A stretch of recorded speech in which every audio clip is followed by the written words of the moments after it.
Sin est l'ancien dieu lune de la Mésopotamie. Son nom a évolué sous différentes formes durant les millénaires. Le symbole qui le représentait était le croissant de lune et le taureau.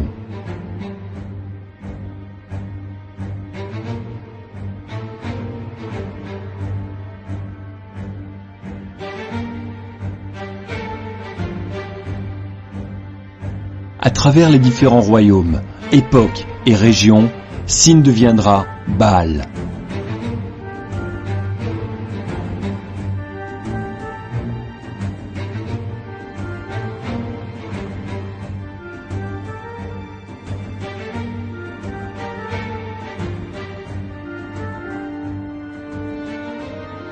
Baal sera représenté sous différents aspects, dépendant de la région, époque où il était vénéré. Très souvent, les symboles du croissant de lune, le taureau ou un astre brillant le représentent.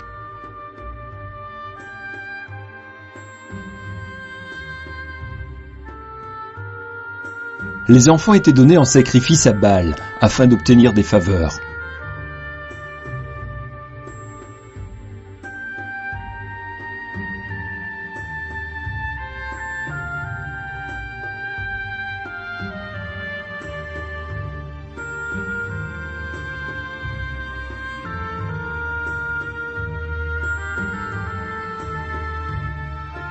Baal est l'ennemi de Yahweh, Dieu Tout-Puissant, mais il perdit en popularité lorsqu'Élie, le prophète de Yahweh, gagna lors de sa confrontation contre les prophètes de Baal.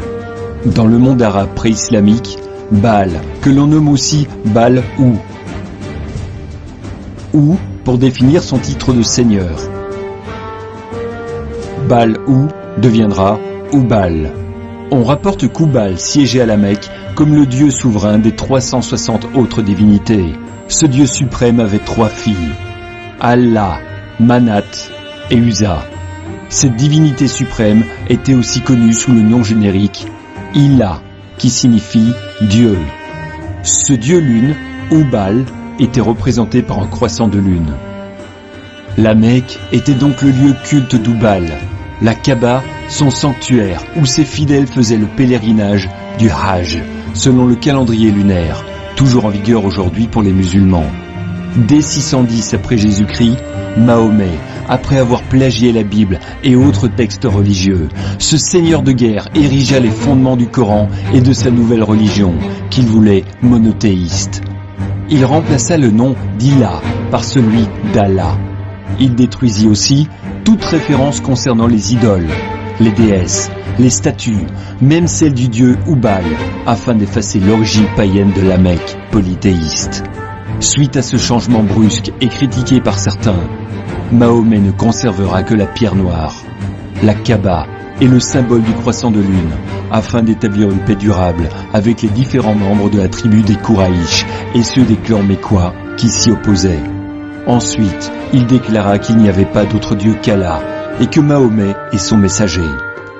Tous ceux opposés à réciter ce message, la Shahada, étaient exécutés ou persécutés.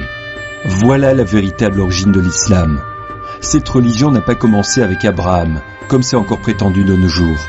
Ce Mahomet a simplement banni les autres divinités arabes et désignant Allah comme étant le seul vrai Dieu.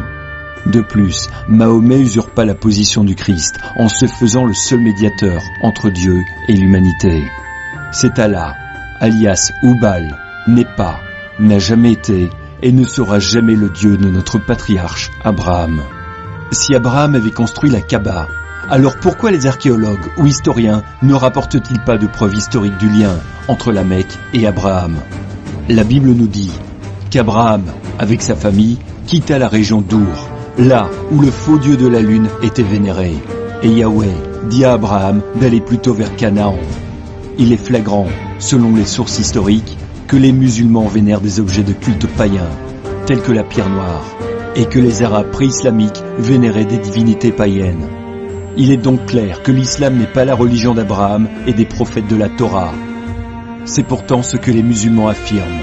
Allah n'est qu'une divinité lunaire associée au croissant de lune qui chevauche les mosquées et leurs minarets. La signification de Oubal Sin, Allah, est contrôleur de la nuit est maître des ténèbres. Son emblème, c'est le croissant de lune si célèbre dans le monde islamique, encore aujourd'hui.